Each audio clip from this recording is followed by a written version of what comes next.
সুপ্রভাত। সবাই কেমন আছো? ভালোই আছো?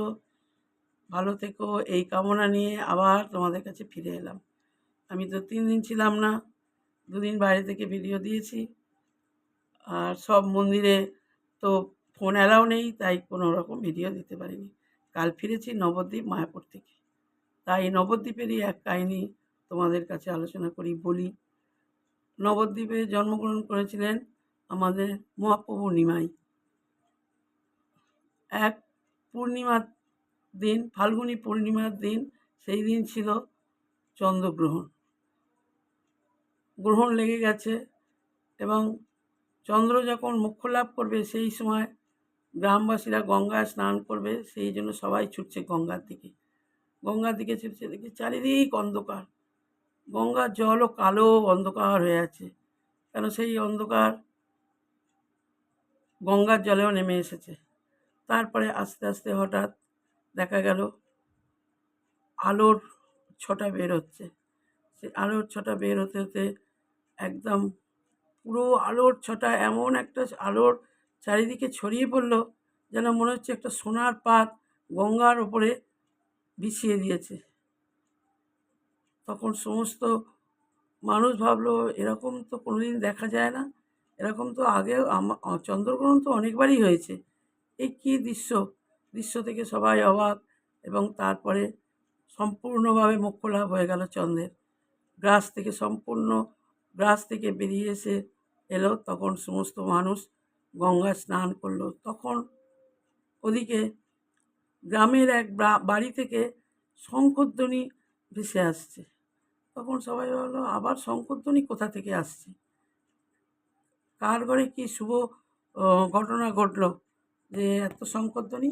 তখন সমস্ত ব্যক্তি স্নান সেরে ওই দিকেই ছুটলো, গিয়ে দেখলো জগন্নাথ মিশ্রের বাড়িতে শচীদেবীর কোলে এক পুত্র সন্তান জন্মগ্রহণ করেছেন। সেই সন্তান জন্মানোর পর চারিদিকে গোটা বাড়ি আলোয় আলোকিত।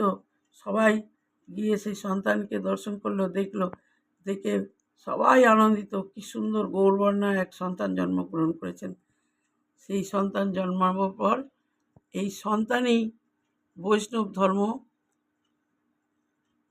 সব দিকে ছড়িয়ে দিয়েছিলেন, প্রচলন করেছিলেন, বৈষ্ণব ধর্ম ছড়িয়ে দিয়েছিলেন। আর সমস্ত পাষণ্ড চণ্ডাল সমস্ত মানুষ তার কাছে এসে নত হয়ে এই হরিনামে ভক্ত হয়ে গিয়েছিল। সবাই বলতো, পাড়ায় যেসব বড় বড় পণ্ডিত ছিল তারা বলতো ও নিমাই জাদু জানে, জাদু বলে সবাইকে আকর্ষণ করছে, কিন্তু না, তার এই হরিনামেই সবাইকে আকর্ষণ করেছেন।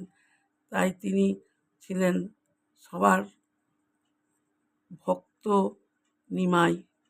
সেই নিমাই সবার মধ্যে এই বৈষ্ণব ধর্ম প্রচার করেছিলেন। পরবর্তীকালে তিনি বিবাহ করেন, তার 2 স্ত্রী ছিলেন। প্রথম স্ত্রী ছিলেন লক্ষ্মীপ্রিয়া। লক্ষ্মীপ্রিয়া যখন মারা গেলেন তারপরে তিনি বিষ্ণুপ্রিয়াকে বিয়ে করেন। তারপরে তিনি বেরিয়ে চলে যান, বিভিন্ন তীর্থক্ষেত্রে ঘুরে ঘুরে বেড়াতেন। তারপর তিনি শেষে পুরীতে গেলেন। পুরীতে গিয়েই তিনি সেইখানেই তার কোনো খোঁজ পাওয়া গেল না। সবাই বলেছে যে জগন্নাথ দেবের সঙ্গে নাকি তিনি বিলীন হয়ে গেছে। আবার সমুদ্রে নাকি জলে তিনি চান করে উঠে আসছিলেন, সেই সময় পথে কোনো একটা জায়গায় তিনি বিলীন হয়ে যায়, তাই সেই জায়গাটার নাম হয়েছে নীলাচল। কিন্তু আদৌ সঠিক ঘটনা কেউ বলতে পারে না। আর এটাই আছে যে গুন্ডিচা মন্দিরে, যে মন্দিরে জগন্নাথের দারুকাষ্ঠের পুজো হয়েছিল, সেই মন্দিরেই নাকি এই নিমাইকে, মহাপ্রভু নিমাইকে পুরীর পাণ্ডারা খুন করেছিল। তাই এটাই যা কথিত আছে যে গুন্ডিচা মন্দিরে মহাপ্রভু নিমাই খুন হয়েছে। জানি না কতটা সত্যি, সঠিক কোনো কিছু জানা যায়নি। এটাই আমরা শুনেছি। তোমাদের কেমন লাগলো তোমরা কিন্তু কমেন্ট করে জানিও।